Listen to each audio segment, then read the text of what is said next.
siang hari ini menyenangkan sekali, banyak dari seluruh Indonesia sudah hadir. Baik, kalau sudah hadirnya sudah dari seluruh Indonesia sudah lengkap ya, mewakili Indonesia. Bahkan kalau ada yang dari luar Indonesia, ada nggak saya boleh tahu? Siapa tahu ada loh, Marcella dari luar Indonesia. Ada nggak Perlu dia sapanya pakai bahasa Inggris kali ya, Kak, ya? pakai bahasa cinta ya, Cela? Boleh nggak bahasa Oh cinta iya, boleh.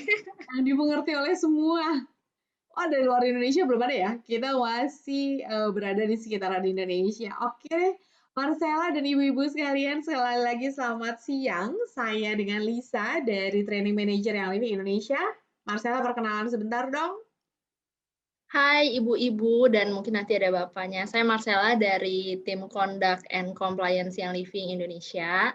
Hari ini bakal sama Kalisa ya, kita bakal menemani ada 43 partisipan hari ini. Nanti mungkin pasti tambah banyak gitu ya. Tentang trainingnya menarik banget nggak sih Kak hari ini? Aku tuh kayak excited gitu loh buat bagian training ini. Kalau menurut saya sih menarik ya, karena yang kita bahas siang hari ini bukan hanya bukan hanya apa ya, bukan hanya tentang klaim atau overclaim, tapi kita juga akan membahas hal-hal yang berkaitan dengan semua sharing di Instagram ataupun di sosial media. Yuk kita langsung lihat aja ya, apa aja sih topik yang akan kita bicarakan di siang hari ini. Oke, ibu-ibu sekalian, siang hari ini kita akan berbicara tentang ditunggu ya. Yes. Oke. Siang hari ini kita akan berbicara tentang hal yang akan saya sudah share di sini. Saya sambil melihat ini ya. Jadi, kita akan berbicara tentang profile picture yang bisa Ibu display di sosial media atau mungkin di Instagram. Basic information apa sih yang boleh kita share di Instagram atau sosial media kita? Lalu masalah overclaim. Apa yang overclaim, apa yang tidak? Giveaway, boleh nggak sih ngasih giveaway Marcella? Ditunggu jawabannya. DIY, boleh nggak sih sharing bagaimana caranya saya membuat DIY apa? Misalnya DIY pengharum ruangan, boleh nggak ya menggunakan yang living essential oil? Lalu boleh nggak menggunakan cicilan untuk mungkin teman-teman yang pada saat itu sedang punya kebutuhan lain sehingga tidak bisa fokus di membeli yang living, boleh nggak dengan cicilan? Marcella nanti akan jelaskan. Income claim, boleh nggak kita men-sharingkan di sosial media kita berapa banyak yang kita dapat dari bisnis bersama yang living? Endorsement, masih ada yang bingung kali ya ibu-ibu. Endorsement tuh boleh nggak sih Bu Lisa, Mbak Marcella? Nanti kita jelasin. IG Ads, menyenangkan nih. Kita juga akan lihat ya, bisa atau tidak. Bundling, lalu NFR, not for resale. Seperti apa yang boleh dan tidaknya. Hadiah starter kit, promo yang living, dan juga kita akan lihat tentang promoting hacks. Itu yang akan kita bahas di siang hari ini. Lalu kemudian juga kita akan melihat sebenarnya apa yang akan kita bahas hari ini itu karena apa sih ibu-ibu sekalian gitu ya, kalau mungkin ada bapak-bapak di sini ya, kita akan lihat juga kenapa di siang hari ini kita membahas hal-hal tadi. Sebenarnya hal-hal yang tadi itu bukan karena yang living yang menghendaki supaya itu semua ada peraturannya, tapi itu semua berasal dari pemerintah. Jadi berdasarkan peraturan dari pemerintah, baik itu dari Badan Koordinasi Penanaman Modal, baik itu dari Badan POM, baik dari Kemendak, Kementerian Perdagangan, peraturan-peraturan ini kemudian disadur oleh perusahaan karena kami ingin mengikuti peraturan dari pemerintah Republik Indonesia. Jadi berdasarkan peraturan pemerintah, maka perusahaan pun mengikutinya membuat satu kode etik gitu ya, yang harus disesuaikan dengan peraturan tersebut. Dan siang hari ini saya dan Marcella hadir supaya peraturan yang tadi dibuat oleh pemerintah disadur ke kode etik bisa kami sampaikan kepada teman-teman sekalian. Jadi bersama-sama dengan yang living, kita sama-sama bergandengan tangan menjaga supaya keberlangsungan yang living tetap eksis membahana di Indonesia dan kita semua sama-sama comply mengikuti peraturan yang di-sharingkan oleh pemerintah. Nah, itu yang ingin kita sharingkan di siang hari ini. Marcella boleh dong dimulai dari sharing ini tentang Instagram user. Kenapa sih Marcella Instagram itu apakah memang salah satu media yang cukup efektif untuk sharing? Cerita dong Marcella. Oke, thank you, Kak. Nah, ini sebelum kita masuk ke yang tadi pertanyaan Kalisa, ini efektif nggak sih sebenarnya Instagram? Nah, jadi waktu di bulan Juni 2020, kebetulan aku sama Kalisa juga sempat bawain training tentang start sharing di Instagram. Nah, itu kita juga ada data bahwa bisa dilihat ya di sini social media users in Indonesia itu di Mei 2020 bahwa eh, pengguna media sosial Indonesia tuh sebenarnya sangat tinggi gitu ya dibanding di satu dunia dan di Asia juga gitu. Kebetulan waktu itu kita ambil datanya dari APEC. Jadi ada marketnya Singapura, ada Malaysia, ada Philippines untuk Instagram users di daerah APEC. Dan ternyata Indonesia itu ibu-ibu itu adalah nomor 1 di APEC. Kebayang nggak sih dari kita populasi kita juga memang besar sih dan penggunanya itu tinggi banget. Dan ternyata setelah Mei itu kan udah masa-masa pandemik ya.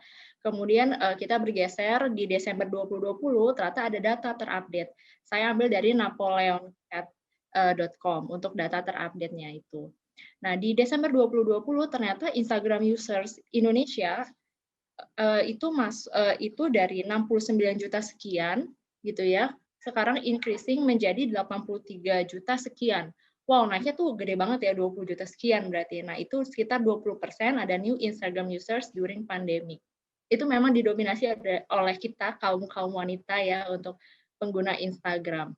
Nah, dari 83 juta itu, ternyata itu adalah 30,5% dari entire population di Indonesia, sekitar 260 juta something lah gitu ya di Indonesia. Berarti sebenarnya dari 100%, kemudian 30%-nya pengguna Instagram itu sebenarnya udah gede banget populasinya untuk pengguna Instagram. Nah, dari data ini menunjukkan bahwa bisa di-research di Google, banyak banget analisa sama banyak banget artikel yang informasikan bahwa ternyata Instagram ini adalah platform yang efektif untuk mempromosikan sesuatu. Apalagi waktu during pandemik ya, kita dulu mungkin sering tuh sharing di komunitas atau bikin seminar atau misalnya ada di grup-grup kantor kah atau misalnya grup-grup tetangga gitu ya, kita suka sharing di situ. Tapi karena pandemik ya terbatas, ketemu orang juga kalau bisa misalnya lewat online. Nah, jadi Instagram ini adalah platform yang paling efektif untuk saat ini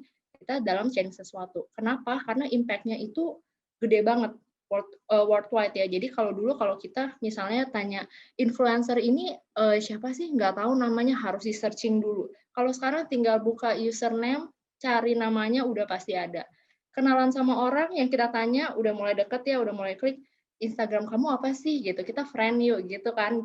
Jarang banget mungkin kalau zaman dulu apa ya, mungkin Pinterest kamu apa atau Friendster kamu apa, udah jarang. Pasti Instagram kamu apa sih? Karena kita di Indonesia mindset-nya adalah semua orang nih pasti punya Instagram gitu. Nah, jadi training hari ini kita juga mau menunjukkan bahwa ternyata data-data yang ada di luar sana tentang oh ternyata platform Instagram ini adalah platform yang bagus banget untuk kita sharing, kita memanfaatkan sesuatu dengan maksimal untuk mempromosikan juga. Mudah-mudahan bisa dari Instagram kita bisa enroll gitu ya, bisa membangun tim yang solid dan kompak gitu. Jadi dibandingkan dengan ini udah ada data nih Instagram ternyata platform yang efektif untuk misalnya bangun jaringan dan lainnya. Ternyata pemerintah juga melihat itu, yang Living juga melihat kesempatan itu.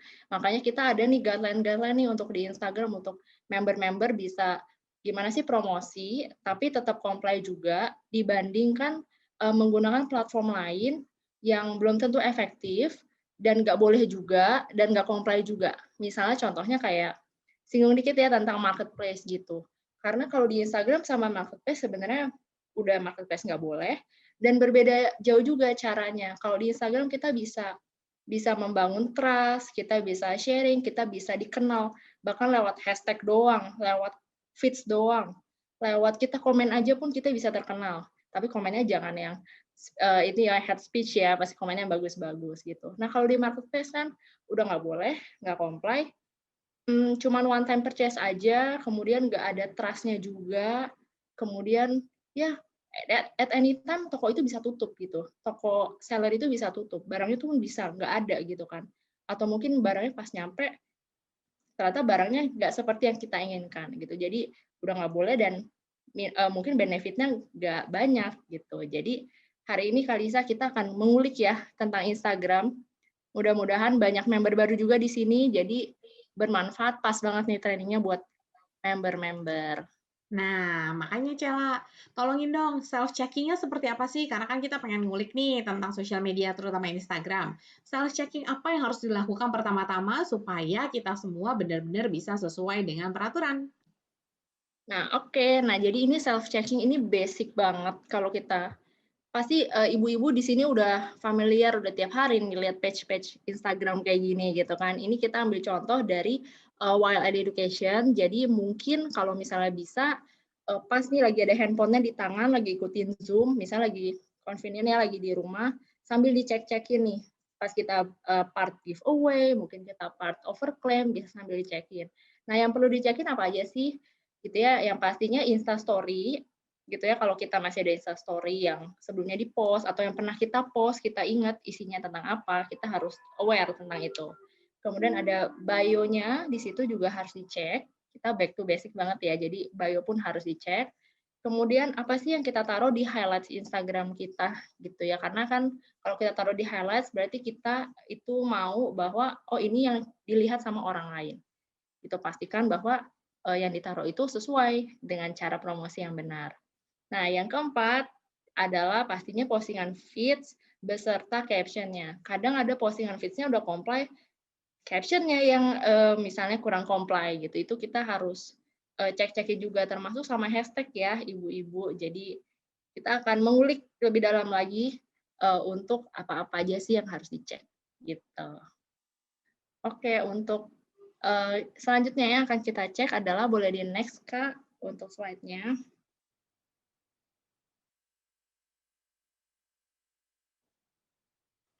Oke, sebentar ya. Ya. Oke, silakan. Oke, ini dari yang tadi biodata. Kita mulai dari biodata dulu ya, yang paling mudah dan paling gampang. Di sebelah kiri ini adalah yang ibaratnya nggak boleh atau nggak comply. Kita bilangnya nggak comply aja ya. Dan di sebelah kanan adalah yang comply. Oke, yang di sebelah kiri itu yang sudah dilingkarin itu adalah YL Jawa Timur. Terus mungkin untuk member baru, lah nggak comply-nya di mana gitu kan? Ini kan bukan brand lain, nggak mencatut produk-produk di luar yang living, terus nggak boleh di mana. Nah, ini jadi kalau kita mau, jadi sebenarnya nama Instagram itu adalah biasanya dipakai oleh member-member sebagai nama komunitas juga gitu ya. Jadi kalau kita mau bikin Instagram, disarankan untuk menjadi nama disarankan itu adalah nama grup kita biar ya pasti maunya kita dikenal sebagai oh komunitas ini atau grup oil ini atau nama pribadi ibu pun juga boleh gitu ya. Tapi yang tidak boleh adalah ada tuh namanya trademark yang living. Nah, trademark tuh apa sih? Trademark itu adalah merek dagang yang living.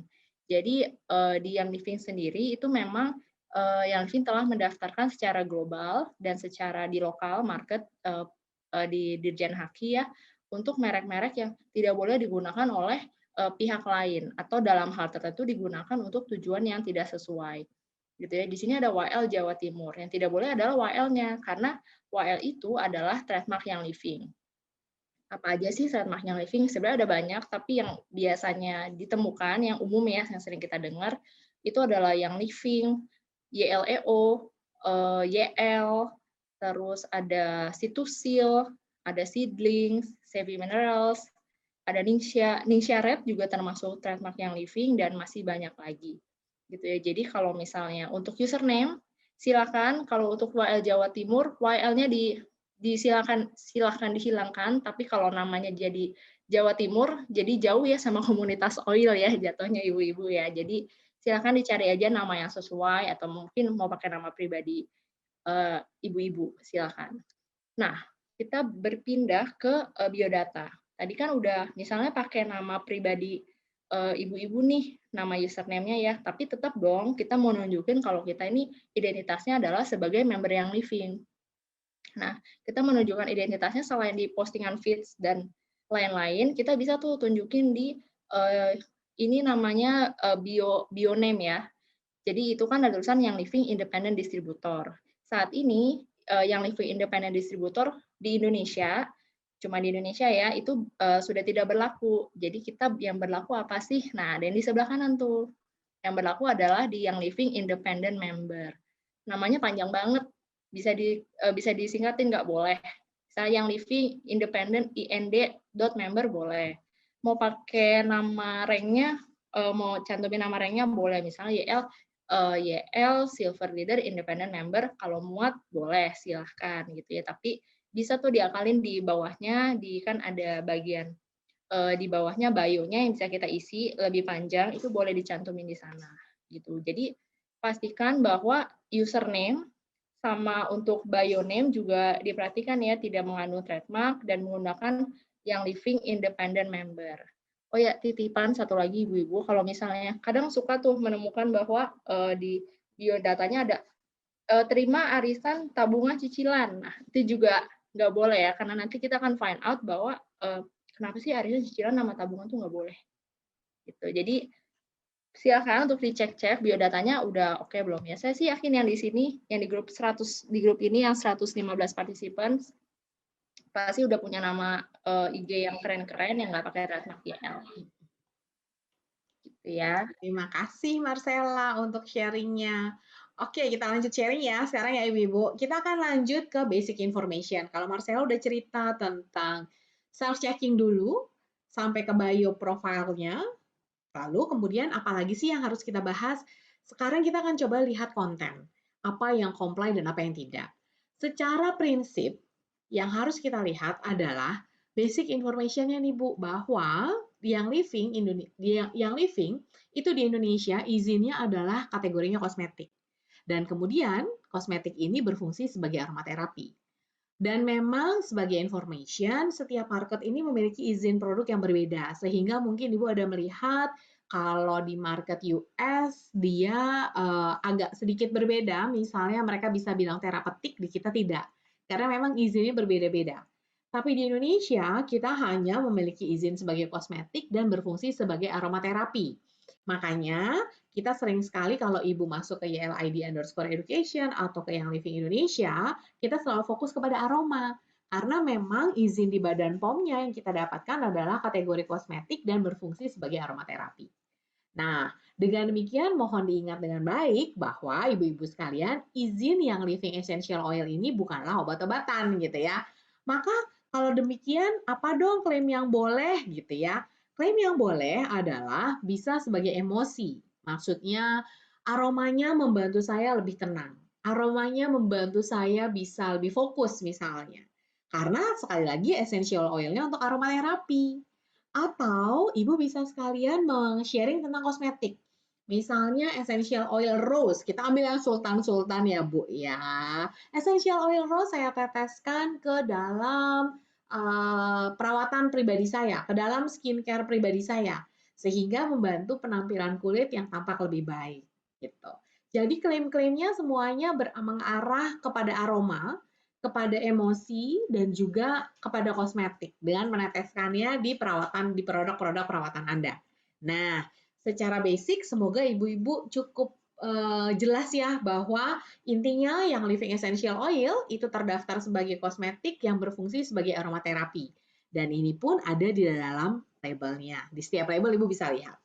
Kemudian kalau kita berbicara tentang overclaim, seperti apa sih Mbak Lisa, Mbak Marcella overclaim itu gitu ya? Yuk kita lihat. Jadi overclaim ini berhubungan dengan penyakit maksudnya ya, ibu-ibu dan bapak-bapak.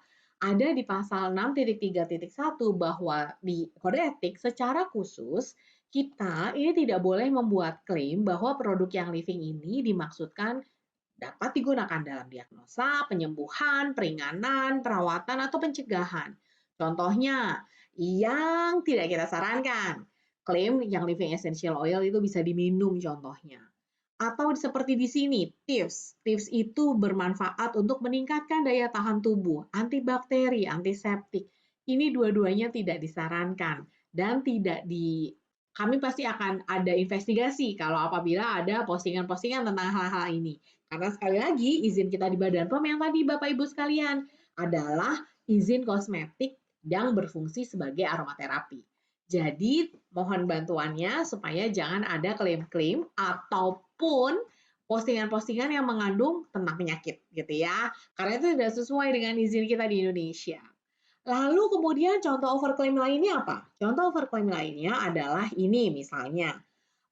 Kita bisa overclaim, dianggap overclaim apabila kita membahas fungsi tanaman namun dikaitkan misalnya dengan yang living produk-produknya. Tanamannya rosemary, lalu bisa dihubungkan ke arah rosemary essential oil ini untuk liver problem, untuk throat infection. Ini juga hal-hal yang akan menggiring opini kepada tadi penyembuhan atau penyakit-penyakit. Atau klaim penyakit, penyembuhan, RC misalnya ya, can help sinus pressure. Ini juga dianggap sebagai overclaim. Lalu misalnya membuat opini yang tidak langsung. Opini tidak langsung itu apa, Mbak Lisa, Mbak Marcella? Ibu cuma membuat apa kesannya ini adalah penyakit, penyakit kulit ya. Lalu di sampingnya ada essential oil tertentu. Nah, ini kan sebenarnya menggiring opini yang secara tidak langsung untuk pencegahan penyakit tersebut gitu ya. Jadi memang Bapak Ibu tidak menulis apapun di caption ataupun di feeds-nya. Tapi hati-hati, jangan menggiring opini ke arah sana. Seperti contohnya ini. Jadi sekali lagi, jangan menggiring opini karena apapun itu izin yang living essential oil di Indonesia bukan untuk penyakit, tapi kosmetik yang berfungsi sebagai aromaterapi. Nah, ini dia contoh-contoh overclaim-nya. Nah, pertanyaan berikutnya kalau gitu, kalau itu semua overclaim, jadi yang diperbolehkan apa dong Mbak Lisa, Mbak Marcella gitu ya. Nah, yang diperbolehkan adalah ikutilah cool words-nya. Cool words-nya ini ada kita sudah post di ELID_education. Ibu-ibu dipersilahkan untuk follow ELID_education. Caranya jangan lupa DM nomor member untuk bisa kita approve gitu ya. Nah, setelah di approve, Ibu bisa tuh mereferensi ke YLID_education tentang cool words ataupun hal-hal apapun yang bisa di-share sebagai konten ibu-ibu sekalian. Atau bapak-bapak ya. Nah, contoh ya, lavender. Karena keyword-nya bisa untuk nyaman, bisa untuk fokus, bisa untuk bahagia, menyegarkan, menyejukkan gitu ya, sensasinya hangat, perasaan positif, ini bisa keywords-nya. Contoh, lavender, aromanya memberikan suasana yang tenang dan damai sebagai penghantar tidur. Atau tambahkan beberapa tetes lavender ke rendaman air hangat untuk kenyamanan. Itu masih oke, masih termasuk yang comply. Di mana sih selain DLID Education ini kita bisa mereferensi cool words atau hal-hal yang tidak overclaim? Ibu, Bapak, silahkan merefer ke virtual office. Karena di virtual office kita sebenarnya ada conduct corner. Nah, di sini juga Ibu Bapak bisa mereferensi semua hal. Di conduct corner itu bukan cuma tentang Instagram, tapi banyak hal-hal lain yang sesuai dengan kode etik kita, sesuai dengan compliant kita. Bisa juga merefer ke Instagram yang living_Indonesia atau bisa merefer ke Instagram YLID_education. Supaya nanti Bapak Ibu bisa memiliki pengetahuan dan wawasan yang sangat luas sekali karena saya mau sharing, karena saya benar-benar merasakan manfaat dari essential oil, saya mau sharing nih Mbak Lisa, Mbak Marcella. Sangat disarankan, tapi gunakanlah keywords dan hal-hal yang cukup comply sesuai dengan izin kita. Kosmetik yang berfungsi sebagai aromaterapi. Ya, semoga cukup jelas ya Bapak Ibu sekalian. Next-nya Marcella kita bahas selanjutnya yuk. Tadi sudah checking semuanya, profile picture-nya sudah, konten tentang overclaim-nya sudah, sekarang ke giveaway. Silahkan Marcella ke giveaway.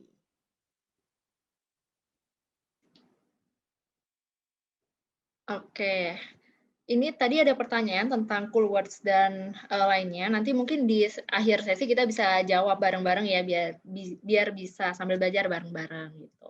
Oke, ini akan dibahas. Ini yang menyenangkan. Tadi udah overclaim ya, sekarang tentang giveaway. Jadi bahkan sampai hari ini banyak juga member-member yang nanya ke Kondak melalui email gitu ya, sebenarnya giveaway itu boleh nggak sih? Gimana ya? Aku mau naikin followers, mau boosting followers juga, mau naikin engagement. Kalau giveaway aja nggak boleh gitu kan. Nah, jawaban kita adalah selalu giveaway itu boleh, Bu. Boleh, Pak. Tapi ada tapinya nih. Jadi ada do and don'ts-nya. Nah, giveaway yang diperbolehkan tuh seperti apa sih? Jadi kalau member mau mengadakan giveaway gitu ya, seru-seruan itu boleh, tapi hadiahnya yang perlu dicek nih. Jadi hadiahnya itu boleh berupa aksesoris ataupun produk support untuk penggunaan yang living. Produk support tuh apa aja? Misalnya untuk tas oil, diffuser bag, rak oil, terus ada juga mungkin diffuser bracelet gitu ya. Apapun aksesoris, apapun produk yang support penggunaan YL yang bisa dengan tanpa logo atau dengan logo grup oil ibu gitu. Misalnya mau ya biar komunitasnya dikenal gitu ya. Ada tuh misalnya emboss grup logo oil ibu boleh, tanpa logo pun juga boleh gitu ya. Nah, terus yang nggak boleh tuh apa? Di sini ada gambarnya di bawah, itu adalah giveaway time gitu ya. Win playmat worth 400.000, tapi di situ ada yang nyempil tuh. Ada essential oil yang living. Kita nggak tahu ya, mungkin tidak terbaca, mungkin itu peppermint kali ya. Tapi kita udah tahu nih, pasti yang living nih dari jauh gitu. Karena identik banget ya produk kita ya. Nah, yang nggak boleh itu adalah kita menjadikan, member-member menjadikan produk yang living sebagai giveaway gitu. Jadi saya misalnya ngadain kuis, terus hadiahnya adalah satu buah rose. Wah kan sultan ya kita semua ya, satu buah rose. Nah itu yang nggak boleh adalah karena Bapak Ibu memberikan rose atau produk yang living gitu, itu nggak boleh. Kalau hadiah giveaway-nya, misalnya face roller gitu ya, untuk mendukung penggunaan produk yang living dong, face roller untuk wajah gitu. Nah itu boleh gitu. Nah, selain giveaway, mudah-mudahan jelas ya. Untuk giveaway, kita akan move beralih ke slide selanjutnya, yaitu DIY yang living. Ini kalau saya pribadi sih, paling suka kalau misalnya ada yang sharing gitu ya, member-member di Instagram tentang DIY yang living. Karena tuh DIY yang living tuh menurut aku ya, Kalisa, kayak manfaatnya, impact-nya besar. Karena akhirnya orang-orang bisa melihat, yang living tuh bukan cuman bisa di diffuse aja, bukan di topical aja, ternyata bisa dibuat DIY yang melengkapi kebutuhan Bapak Ibu dari atas sampai bawah gitu ya. Jadi banyak banget manfaatnya. Menarik ya jadinya ya Marcella, kalau kita buat DIY ini memang eye catching banget ya, Cel. Iya, betul. Nah, yang boleh itu apa sih DIY yang living? Ini saya ambil gambarnya dari yang living Indonesia. Mungkin Bapak dan Ibu juga udah sempat lihat ya. Ini adalah DIY pengharum ruangan menggunakan bahan-bahannya ada essential oil yang living, ada DIY mold yang living juga gitu ya, dan jelaslah dari A sampai Z apa aja sih step-stepnya gitu. Dan waktu aku lihat pun kayak wah enjoy banget nih dari awal sampai akhir, nggak aku cepetin, nggak aku skip itu videonya. Jadi oh ternyata bisa loh untuk pengharum ruangan gitu ya, multifungsi banget deh yang living. Nah tapi memang ada batasannya, kita juga harus berhati-hati tuh dalam sharing DIY yang living. Misalnya Bapak Ibu sharing DIY yang living, tapi harus menggunakan nama DIY secara general, bukan untuk obat atau sanitizer dan sejenisnya. Nah, juga dalam hasil produk DIY itu tidak menggunakan trademark yang living. Misalnya tadi trademarknya yang kita sebut misalnya apa ya? TIF itu adalah trademark yang living. Kemudian tuh di gambar sebelah kanan ada juga tuh namanya TIF DIY spray slot terbatas. Nah, itu tidak boleh. Jadi yang paling penting adalah ketika kita udah sharing, ada captionnya kan, atau mungkin ada back sound di balik video itu, kita juga tidak boleh overclaim atau dalam sharingnya menggunakan produk-produk yang nggak available di market atau produk NFR atau not for resale gitu ya. Nah, itu yang tadi yang boleh tuh.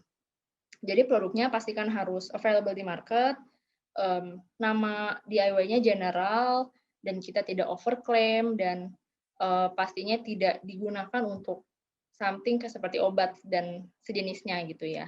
Itu yang boleh. Nah, kalau yang nggak boleh ada di sebelah kanan, itu yang tulisannya merah, kita tidak boleh menjual DIY yang living.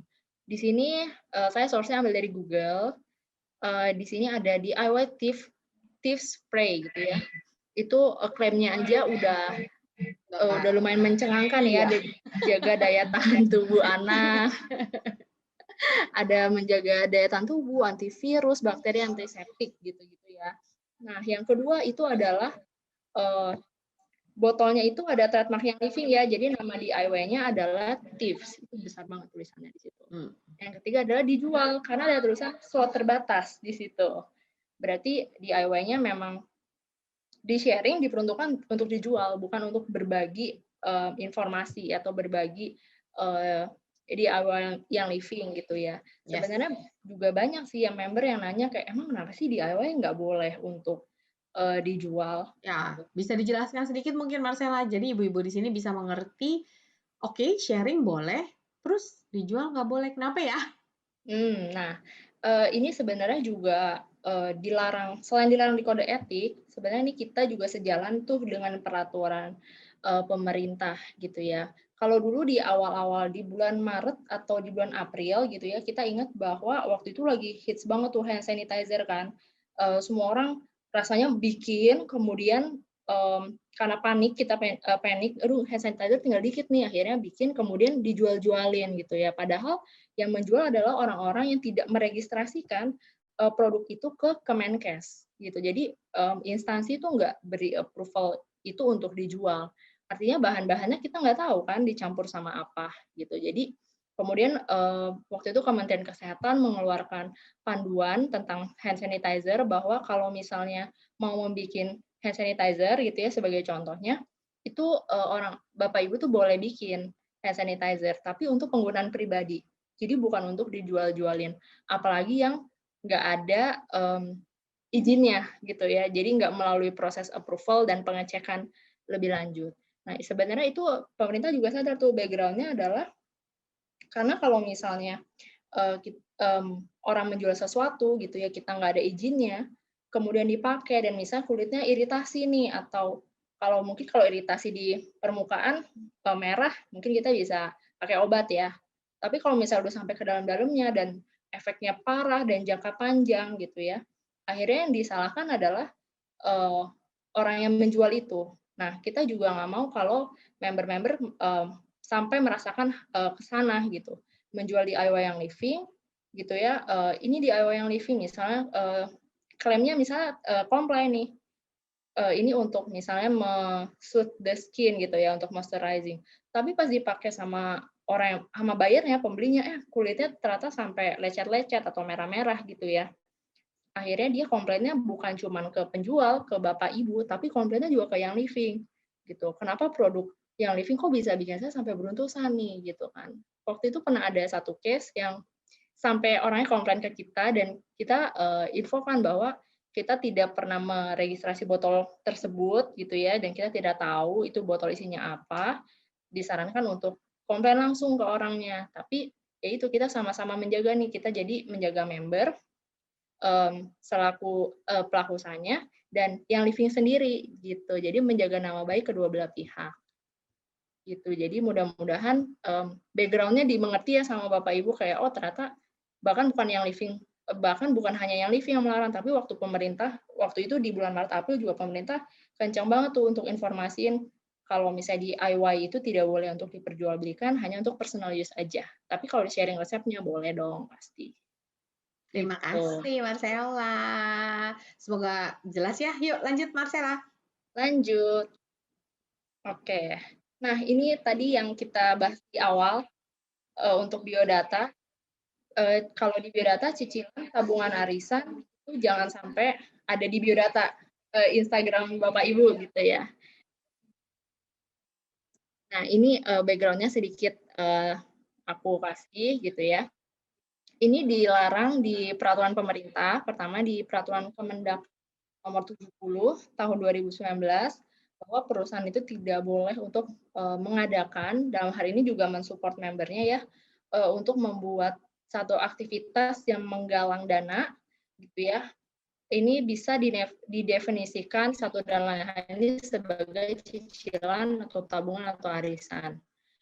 Dan kemudian kami simplify di pasal 411.5 tentang bonus buying, front end loading, dan stay. Memberikan bantuan keuangan kepada para anggota. Kita tahu sih ibu-ibu, bapak-bapak ya, kalau cicilan ini budaya orang Indonesia nggak sih? Aku pun suka kayak ikut arisan gitu kan. Jadi budaya kita semua, tapi ternyata di balik ini semua, larangan ini semua tuh ada background-nya. Selain dari dilarang di kode etik, sama dilarang oleh pemerintah, berarti kita harus comply ya sama peraturan pemerintah. Nah, yang ketiga ini sebenarnya arisan juga mungkin ada plusnya, tapi juga ternyata impact yang negatifnya itu bisa cukup besar loh untuk Bapak Ibu. Jadi misalnya nih ikut arisan di kita mungkin lihat di Instagram gitu ya, banyak misal arisan, misalnya ada yang open arisan PEP gitu ya, 12 slot gitu. Padahal nggak kenal, tapi pengen banget nih nyobain PEP gitu kan. Ya udah deh ikut aja. Ternyata begitu berjalannya waktu, udah berapa bulan, Bapak Ibu sih komit tetap bayar setiap bulan gitu kan, tetap komit gitu karena memang mungkin pure mau ngerasain PEP itu kayak gimana sih gitu. Tapi kan belum tentu dengan orang lain gitu ya. Jadi bisa aja kita komit, ternyata di pertengahan bulan atau di akhir bulan, misal contohnya bandarnya kabur gitu ya, atau tiba-tiba lost contact nih gitu kan, nggak bisa dihubungin, barang aku belum nyampe segala macam. Akhirnya kita merugi sendiri gitu kan, dan kemudian habis itu komplain. Waktu itu juga pernah ada case gitu kali saya, jadi ada yang telepon dan memang waktu itu yang telepon itu nadanya pun kurang enak ya, merasa kecewa banget gitu karena iya, aku ikut arisan, ternyata orangnya nggak ada kabar, barangnya nggak dikirim-kirim, dan akhirnya we are sorry to say kalau ya let it go aja, karena itu bukan tanggung jawab dari yang living, dan yang living memang tidak menyarankan membernya untuk mengadakan arisan atau tabungan gitu. Jadi kalau misalnya ada yang mau join nih di Bapak Ibu gitu ya, tapi kayak misalnya, aduh aku kalau sekali keluar 2,3 mungkin bisa memenuhi kebutuhan yang lain nih, ada jalan lain nggak gitu. Nah, kita bisa loh memanfaatkan nama installment atau cicilan resmi dari bank. Gitu ya. Jadi setelah payment menggunakan kartu kreditnya member tersebut, gitu ya, kita bisa telepon tuh ke banknya untuk dirubah cicilan ya, misalnya maunya tenornya 3 bulan, silakan, atau 6 bulan atau 12 bulan, itu silakan gitu. Jadi kami memang encourage member-member untuk menggunakan platform di sini ada cicilan bank yang memang resmi gitu ya, karena kan bank kita tahu ya bank tuh bisa bertanggung jawab gitu loh, karena memang itu ada programnya.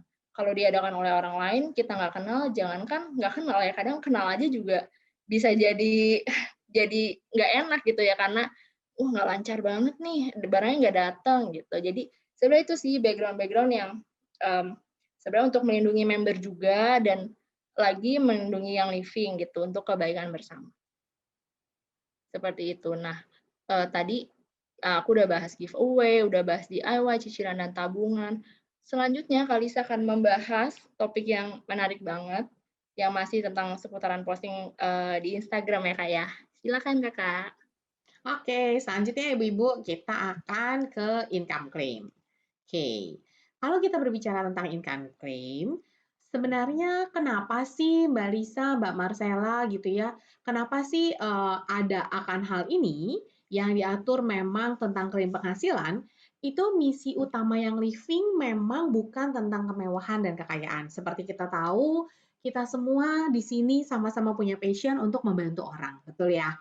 Saya dan ibu-ibu, saya memiliki passion untuk membantu ibu-ibu dan bapak-bapak supaya ibu-ibu dan bapak-bapak bisa membagikan pengetahuan, bisa membagikan edukasi, bisa membagikan pengalaman tentang yang living essential oil dan produk-produknya, supaya orang-orang di sekitar ibu bapak yang Anda cintai ini bisa memiliki gaya hidup sehat, bisa memiliki meraih tujuan maupun kesejahteraan yang diinginkan dengan adanya yang living. Nah, itu adalah passion yang kita sama-sama tahu, dan budaya yang living adalah sharing.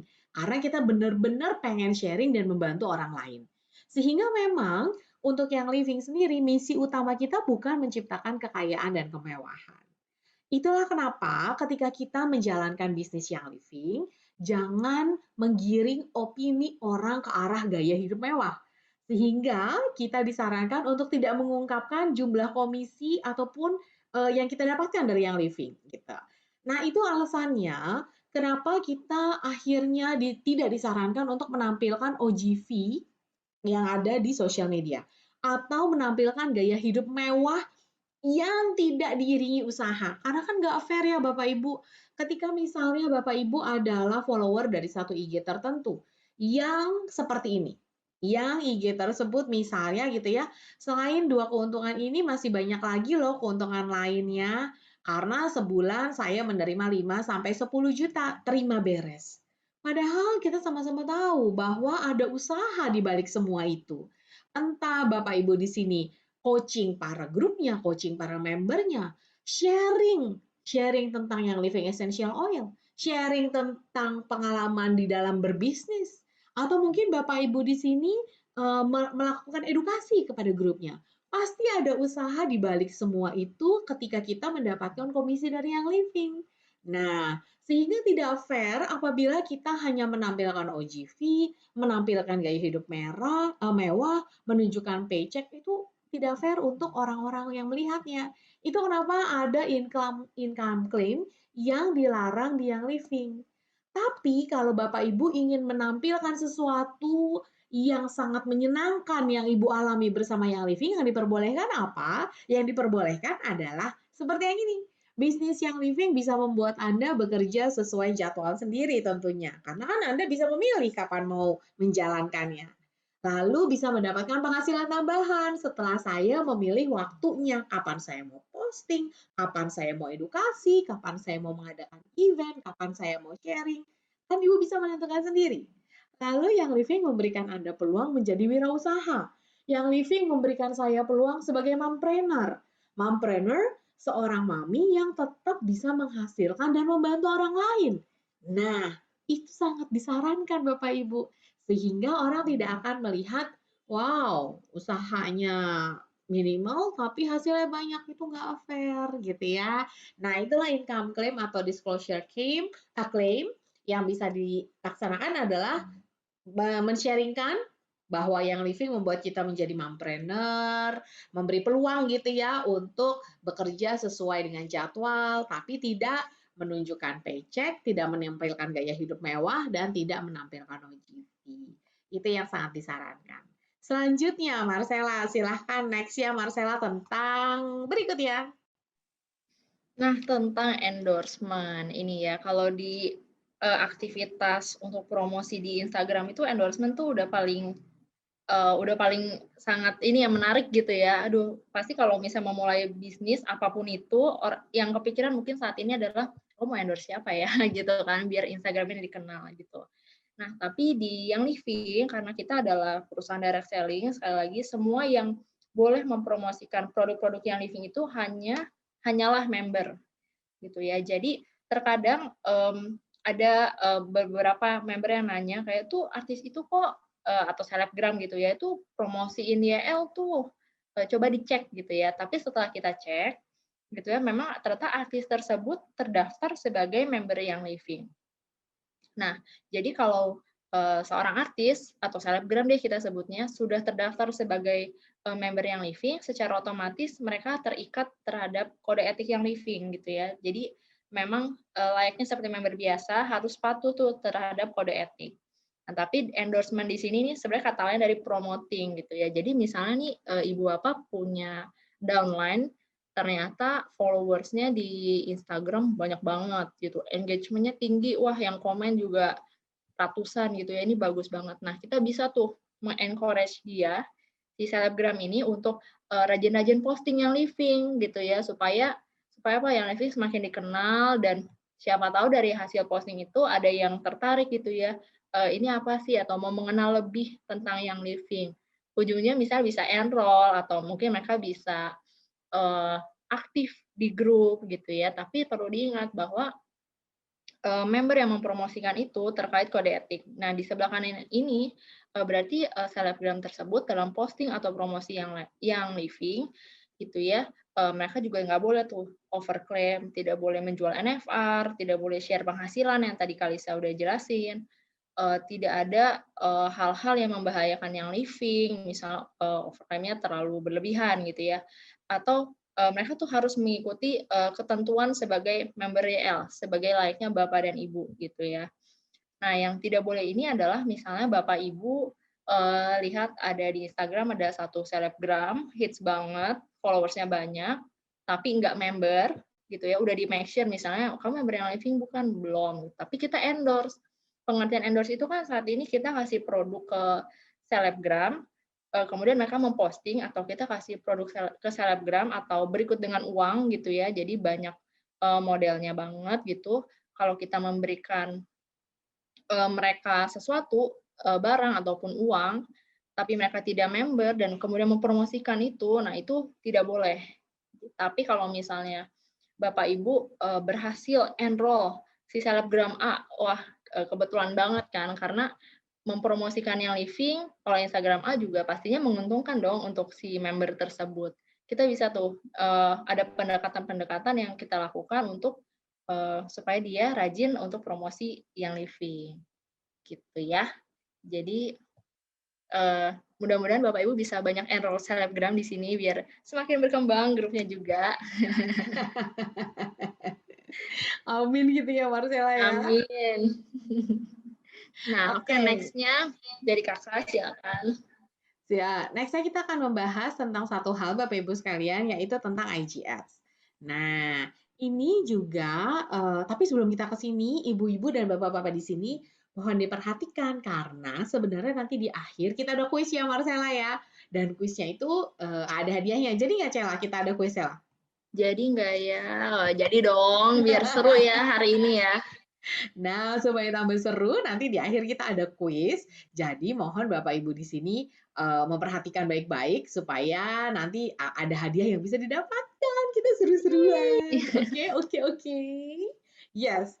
IG Ads juga kita tidak disarankan. Kenapa tidak diperbolehkan? Karena memang ada juga di kode etik dilarang menggunakan setiap merek dagang yang living atau istilah apapun lah ya yang kemiripannya dapat menimbulkan kebingungan sehubungan dengan setiap program atau upaya pemasaran berbayar online.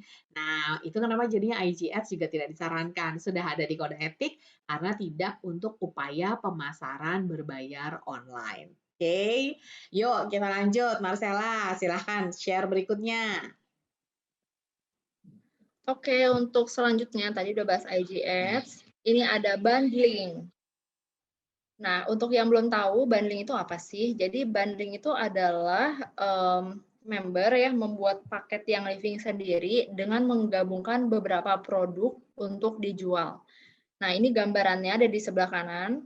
Ya ini jadi ada paket hemat itu ada harganya tuh 1.470.000, kemudian dicoret seolah-olah diskon jadi 1.217.000 gitu ya. Ada apostrofinya juga, otomatis terdaftar sebagai member yang living Indonesia. Nah, di sini ada Desert Mist Diffuser, ada lemon, lavender sama arsi 5 mili. Bapak Ibu pasti udah tahu nih kalau Desert Mist berarti hadiah bukan hadiah sih, Desert Mist berarti untuk sampel oilnya yang diberikan itu adalah lemon 5 mili sama lavender 5 mili. Tapi di situ ada arsi tuh 5 mili. Seolah-olah kayak berarti sampelnya diberikan 3 ya, ukurannya 5 mili semua soalnya. Nah, ini yang nggak boleh nih. Jadi ngegabungin beberapa produk gitu ya, kemudian harganya dijadiin satu. Memang tujuannya untuk dijual gitu ya. Itu tidak diperkenankan karena kalau kami juga terus berkonsultasi sama BPOM sama Kemendak, setiap ada penambahan produk yang living itu harus melaporkan kepada pihak terkait. Dalam hal ini Kemendak ya untuk produk-produk baru. Pastinya produknya itu udah melewati approval dari BPOM sebelumnya. Nah, kalau misalnya ini member-member membuat produk-produk baru, padahal di yang living nggak ada tuh, kita jualnya misalnya satuan gitu ya. Itu tidak boleh karena memang dari Kemendaknya menginformasikan bahwa semua produk yang bundling atau yang satuan itu tidak itu harus melalui izin instansi terkait. Kita tahu ya Kemendak dan BPOM ini betapa kencangnya dalam edukasi hal ini gitu ya. Jadi yang tidak boleh menciptakan produk atau paket di luar paket resmi yang living. Nyontek aja dari price list untuk dijual gitu ya. Nah, tapi di samping itu kita memang tidak boleh menjual nih paket-paket yang dibikin sendiri. Tapi kita bisa loh untuk nge-attract